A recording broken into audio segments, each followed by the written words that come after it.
Namoonni yeroo ammaa ogummaa giraafiksii diizaayiniitiin abbootii qabeenyaa ta'aa jiran. Egaa namoonni hedduun mallaqa qabatanii maal ittiin hojjanna jedhanii damee qonnaa fi damee horsiisa lukkuu yookiin horsiisa beelladoota biroo irratti bobba'anii jiru. Garuu sana caalaa abbaa qabeenyaa kan nu taasisu dhimma kana sirriitti na hordofaa waa'ee giraafiksii diizaayiniiti. Namoonni waa'ee giraafiksii diizaayinii hin beekne viidiyoo kana hanga xumuratti ilaaltan hubannoo gahaa argattan jedhee abdiin qaba. Hanga xumuratti na hordofaa. Egaa dursee namoonni chaanaalii kanaaf maatiin taane maatii ta'a. Namoonni sabiskiraayib hin goone chokooti.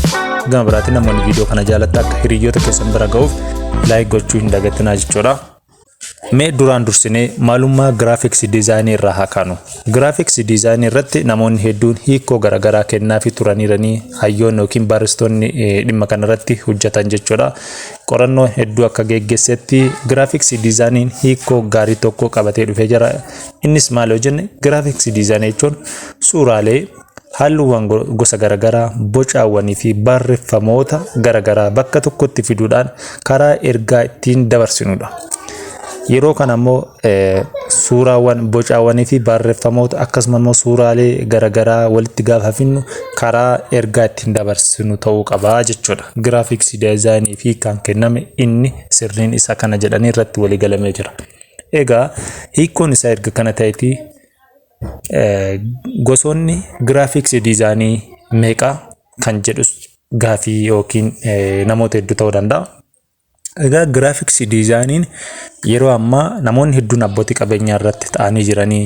Namoonni gurguddoon addunyaa kanaa kanneen akka Elon Musk, kanneen akka Facebookii oomisha kana jechuudha. Kanneen akka TikToker illee jalqaba irratti ogummaa kana keessaa maddaniiti kan hojii kana uumuu danda'an. Egaa salphatti mana keenya teennee ogummaa giraafiksii diizaayinii horachuu dandeenya waan ta'eef gosoota isaas beekuun baay'ee murteessaadha. Egaa gosa isaa tokko lama jennee haa ilaalluti. Qorattoonni hedduun akka jedhanitti giraafiksii diizaayiniin damee 7 qaba. Egaa 7 san keessaa kanneen baay'ee fayyadamaa nama taasisu ni jirani. Kanneen galii giddu galas nuu kennan jiru. Kanneen galii hanga barbaadnu sanirraa argannes ni jira. Isa kamtu galii gaarii argamsiisa kan jedhu isinitti himna jechuudha. Mee tokko lama jennee kanneen 7 isaan tarreessan isinitti himnuti. Tokkoffaan animation or motion graphics design kan jedhu.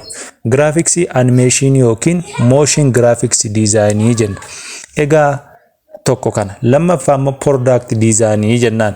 Sadaffaa branding design, afraffaan website design jennaani. Shanaffaan print yookiin printing design dha. Jaffaan publish yookiin publishing design dha. Torbaffaa environmental design jechuudha inni dhuma. Kanaafuu mee isa tokkoffaa irraa maalummaa isaa fi karaa isaan hojii irratti oolanis haa ilaallu jechuudha. Na hordofaa. Tokkoffaa irratti akkuma jalqaba isinitti himuuf yaale animation or motion graphics design dha. Egaa animation design kun maalidha kan jedhus isin ibsaa jechuudha. Suurotaa fi barreeffamoota hedduu fi yeroo murtaa'e keessatti ergaa ittiin kan dabarsuudhaaf itti tajaajilamnu itti fayyadamnu jechuudha. Suuraa fi barreeffamoota kana animationii karaa ittiin goonu. Animation waan socho'aa, barreeffama socho'u yookiin suuraa socho'u. Kana jechuun akkamitti hojiirra oolaa kan jedhu ilaalla. Amma karaa TV komershaalittiin warshaaleen hedduu beeksisa yeroo hojjetan diizaayinii giraafiksii isaan fayyadaman isa kana jechuudha. Animation or motion graphics design. Kan ammoo TV komershaal irratti hin argina jechuudha. Yeroo baankiin garaagaraa dhaabbileen garaagaraa hojiilee isaanii beeksisan jechuudha. Tokko kara. Inni lammaffaa immoo intro hojjechuudhaan yeroo adda addaa diraamaa fi fiilmii garaagaraa yeroo ilaaltan animation or motion graphics design tu hojjetaa jechuudha. Ogummaa kana qabaachuun akka kanarratti illee bobbaanee hojjennu nu fayyada jechuudha. Intro hojjechuu intro sekendii 5 yookiin sekendii 10 hojjechuu hin dandeenye jechuudha. Sadaffaa irratti akkamitti hojiirra oola kan jennu title sequence yookiin end credit kan jedhamu jira. Namoonni YouTube fayyadamtan ni beektanii sirriitti jechuudha. End credit jechuun maalidha? Dhumarratti viidiyoon tokko yeroo xumuramu xumura irratti beeksisa xumuraa galchuu jechuudha. Yookiin xumuramuu viidiyoo sanii kan argisiifnu jechuudha. Isa kanas ogummaa graphics design keessa animation yookiin motion graphics design nama hojjate beekaa. Sequence jechuun yeroo diraamaa fi fiilmii ilaalle akkuma beektan intro erga hojjetamee title sequence kun hojjetamaa. Director eenyu, cinematography eenyu, script writer eenyu, taatonni eenyu kan jedhu title sequence keessatti ibsama jechuudha. Kanaafuu ogummaa motion yookiin animation graphics design qabaachuun kanaaf illee nu fayyada jechuudha. Animated logo hojjechuudhaan logo fakkeenyaaf OBN yoo fudhanne kanneen OBN yoo fudhanne EBC faanaa kanneen jalqaba irratti yeroo galu animated logo isaa hojjechuu dandeenya jechuudha.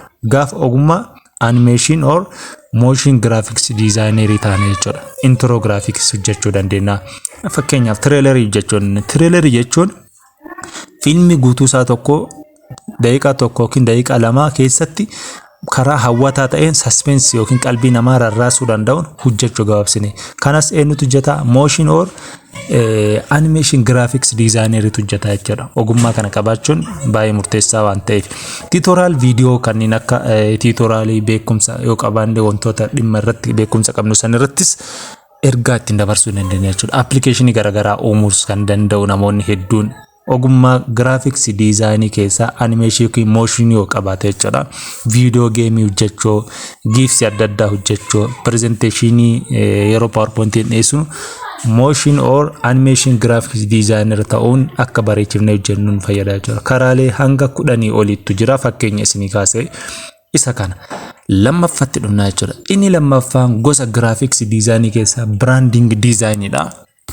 Egaa branding design maal yoo jenne kubbaaniyaa yookiin oomisha dhaabbata tokko irratti xiyyeeffachuun fedhii maamilootaa sana giddugala godhachuun kaayyoo kubbaanichaa beekuun yookiin bu'uureffachuun kan hojjetamudha jechuudha. Branding design akkamitti hojiirra oolaa yoo jenne t-shirtii, bu'aalee dhugaatii irratti argannoowwan teekinooloojii, konkolaataa, moobaayilii fi kanneen biroo ta'uu danda'a jechuudha. T-shirtii irratti yeroo hojjetamu branding design hojjeta jechuudha. Namni branding designer ta'e tokko t-shirtii irratti yookiin uffata irratti waan kana kan hojjechuu danda'an ogummaa branding design yoo qabaate jechuudha. Dhugaatii adda addaa irratti kan hojjetus branding design dhaan akka maamiloonni isaa hawwatau yookiin akka maamiloonni isaa sirriitti hubachuu danda'aniin jechuudha. Maqaa dhaabbata yookiin brand name qabaachuu qaba. Kanaaf maal hammachuu danda'a kan jedhu ibsina jechuudha. Egaa branding name yookiin branding design jechuudha. Oomisha gaaf hojjennu damee graphics design keessaa brand design maal akka hammachuu danda'u isinitti hima. Tokkoffaa maqaa dhaabbataa sirriitti brand name jechuudha. Beekuu qabna. Logo dhaabbata isaa sirriitti haala dhaabbisaa horizontaali fi vertical isaa width heads kan jennu jechuudha. Dalgee meetira meeqa yookiin seentimeetira meeqa hojjaadhaan akkam jennee sirriitti adda baasuu qabna jechuudha. Halluu logo fi ta'anse kalarii yookiin halluu san beekuu qabna. Topography isaa beekuu qabna jechuudha. Branding design gaaf hojjennu maqaa dhaabbatichaa karaa ittiin barreeffamuu danda'u. Design akkamitti fayyadama?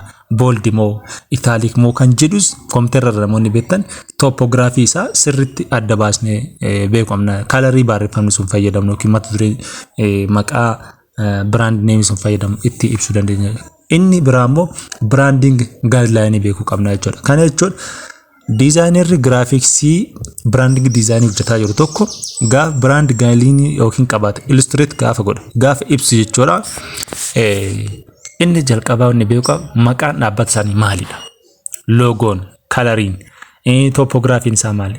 Erga qabxiilee ijoo kana beekeeti ittiin bulmaana dhaabbata isaanii karaa cabuu hin dandeenye fi maamiltoota isaa karaa nuffisuu hin dandeenye karaa hawwata ta'een guideline sana hubatee qopheessuu danda'a jechuudha. Kunis baay'ee qabxii namni branding design qopheessuu qabu keessa isa ijoodha jechuudha.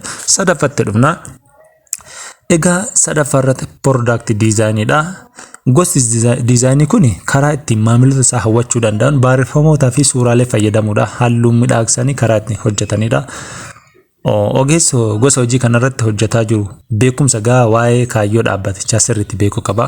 Product design fedhii maamiloota seeraan hubachuun barbaachisaadha. Karaa kamiin dhiyaata kan jedhus akkuma jalqaba irratti branding design irratti dhaabne productiin kun yeroo baay'ee waan tokkoon maranii korojoo qopheessanii kallattii saniin dhiyaata huccuuwwan qaruuraawwan dhugaatii garaagaraa irratti kophee irrattis yeroo maraniin waan gubbaa irratti maraniin san diizaayina piroodaaktii sanaa bu'uureffachuu loogoo fi akkuma biraanding diizaayinii sana loogoo fi kophee sana kan ta'u jechuudha ittiin hojjannu jechuudha. Fakkeenyaaf riil isteetii fa'aa apartamaa fa'aa fudhannee dooniiwwan xiyyaarota garaagaraa fudhannee piroodaaktii diizaayinii isaa eessa akka ta'e adda ba'a. Booying yoo jennu fakkeenyaaf xiyyaarota keessaa damee booying Ameerikaan oomishtu kana fudhanne piroodaaktii diizaayinii isaa sirriitti beekaa jechuudha namni.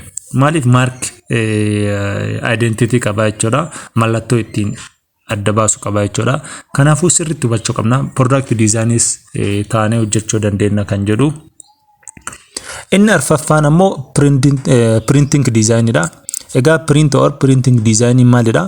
Damee diizaayinii keessaa isa tokko ta'e waltajjii dijitaalaa keessatti yeroo ammaa baay'ee mul'ataa jira. Hin beektani biyyoota guddatan keessatti printing diizaayiniin baay'ee tokko xiqqaataa dhufee jira. Maaliif artificial intelligence'iinis dhiibbaa uumaa jira jechuudha kanarratti. Garuu printing diizaayinii biyyoota guddataa jiran kanneen akka Itoophiyaa biyyoota Afrikaa kanneen keessa yoo fudhanne seera hojii irratti argama. Egaa barreeffamoota fi suuraalee garaagaraa boca garaagaraatiin tolchinee maqaa dhaabbataatiin beeksifnu daandii sabquunnamtii isa guddaa jedhanii fudhatu jechuudha. Kanaafuu printing diizaayinera ta'uun yeroo ammaa magaalota xixiqqoo keessattis namoonni maashinoota manxasa paampleetii, manxasa kitaabaa, manxasa stiikerii, stationerii akkasuma tiishertii maag wantoota kanneen hojiirra oolchanii jiranii jechuudha. Fakkeenyaaf buuk kitaabilee barruulee garaagaraa birooshuroota garaagaraa anuwaan riippoortii karaa bareedaa ta'een qopheessu. Kanaafuu printing diizaayinii ta'uu yeroo biyya kana keessa baay'ee murteessaa akka ta'e beekuu qabdanii inni kun sadarkaa amma qabeenya namas miidhuu hin dandeenye hojiirra ooluu danda'a jechuudha. Fakkeenya karaa kamiin dhiyaataa application eriyaan isaa yoo jenne akkuma isin kaasuuf yaala birooshura biilboordii ilaaluu dandeenya, stiikerii ilaaluu dandeenya, stationerii ilaaluu dandeenya, tiishertii yookiin maag jechuun akkuma beekamu wantoota ittiin dhugan kan irratti printing diizaayiniin bareechisuu dandeenya. High quality qabaachuu qabaa jedha. Kanas beekuu qabna. Annual reporting kennallee gaafa printing diizaayinii fi diizaayineri tokko hojjete baay'ee bareeduu danda'a. Eessa shanaffaa bira deemu. Itti fayyadama teekinooloojii karaa diizaayineri tokkoon ogummaa isaa dhimma itti ba'uun suuraalee yookiin barreeffamoota halluuwwan garaagaraa fayyadamuun websaayitii kanneen akka Google, Firefox yookiin browseroota biraa irratti fayyadamuun diizaayinoota hojjetamaniin maal jenna websaayitii diizaayiniin konkolaataan tokko osoo hin bahin websaayitii diizaayiniidhaan beeksifamaa jechuudha. Karaa Google, Firefox fi appilikeeshinoota biraatiin beeksifamaa jechuudha. Yeroo kana websaayitii diizaayineratu hojjeta. Websaayitii diizaayineraan dijitaalidha. Karaa dijitaal ta'e onlaayinii gadhiifama. Onlaayinii gaafa gadhiifama namoonni hedduun akka hawwataa ta'etti gaafa fudhatamummaa maamiltoota biratti argata websaayitii diizaayinerri maqaa gaarii argataa deema. Kanaafuu diizaayinera websaayitii ta'uunis baay'ee gaariidha. Namoonni hedduun kalaqa hedduu kireetivitii hedduun dhiyaataa jiru jechuudha. Jaffaan publishing design yookiin publish design dameewwan manxasoota duruu keessatti kan hammatu. Inni kun graafiksii baay'ee yeroo ammaa xiqqaataa dhufee jira. Kitaabilee yookiin newspaper yookiin gaazexaa yoo argitanii wantoonni barreeffaman ba'an kunniin barruuleen garaagaraa dubbisaa dhabuun isaanii more publishing design kun akka gabaa keessatti hanga danda'amu sana hanga durii sana gurgurtaa dhabee jira. Kaataloogis fudhachuu dandeenya. Wantoonni kunniin garuu printing miidiyaadhaa keessatti ogummaan diizaayinerii tokko gaafa hojjete ammas fooyya'aa ta'uu danda'a. Kanarratti illee damee kanarra bobba'uu dandeenya. Inni xumuraa fi inni torbaffaan environmental design jedhama. Egaa diizaayiniin kun yeroo dhiyootti gabaaf dhiyaate baay'ee beekamtii argatee jira. Iddoowwan bakka kanneen akka masaraa, paalaasii, istiidoo, paarkii, muuzeemii fi kanneen biroo irratti faaya adda addaa oomnee halluuwwan garaagaraa oomnee barreeffamoota garaagaraadhaan akkaataa odeeffannoo kennuu fi hawwataa ta'een kan qopheessuun environmental designidha. Kanaafuu environmental designer illee taanee magaalaa tokko keessatti hojiilee kana keessa hojjechuu dandeenya. Especially yeroo ammaa printing designeran mallaqa xiqqoodhaan kompiitara fi yookiin laaptooppii qabaannee shooppii yookiin suuqii yookiin giddugala gabaa tokko keessatti hojii kana yoo eegalle biilboordii, birooshera, wantoota akka baanerii fa'aa qopheessinee, stiikerii qopheessinee t-shirtota garagaraa kwaalitiidhaan qopheessine gabaa argachuu dandeenya jechuudha. Printing diizaayinii irra ta'uun baay'ee murteessaadha. Qacaramanis hojjechuun ni danda'ama. Egaa biraatiin ammoo kan jalqaba irratti ilaalle animation design irrattis hojjechuu dandeenya. TV commercial beeksisa hojjechuu, intro filmii, title sequence, end credit kana irratti illee hojjechuu dandeenya. Application garagaraa yoo beekumsi keessa sadarkaa san gad develop gochuu dandeenya. Video games hojjannee YouTube irratti gadhiisnee mallaqas argachuu dandeenya. Tutorial video garagaraa qopheessinee namoota beekumsa gahaa qaban irraa ogummaa sana namootaaf dhiyeessuu dandeenya. Trailerii fiilmii qopheessuu dandeenya.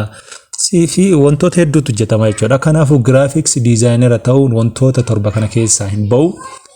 Kanaaf kan nu barbaachisu beekumsa guyyaa guyyaan argannu hojiitti hiikuudha. Tiyooriin nama fayyadu jechuun danda'amu. Tiyoorii kana gaafa hojiitti hiikne garuu fayyadamatan ta'uu dandeenya. Gaafa hojiitti hiikne fayyadamantan tiyooriin faayidaan qabu jechuu kooti miti. Tiyoorii beeknee itti fayyadamne faayidaan qabu. Kanaafuu kabajamtootaa fi hordoftoota keenya viidiyoo har'a barnoota tiitoraalii gabaabaa waa'ee graphics design irratti isinii kennan baay'een keessa hubannoo gahaa argattanitti jedhee yaada. Of gaafadhaatii mee beekumsa qabdaniin eessa jirra mallaqa gamii qabna kan jedhu qorannoo geggeessaati. Business plan qopheeffadhaatii graphics designer ta'uun ni danda'ama. Baay'ee salphaasiin jechuu barbaadate waan hangammaana hordoftaniif horaa bulaa deebanaa hedduu keessan hunda keessan jechuu kooti.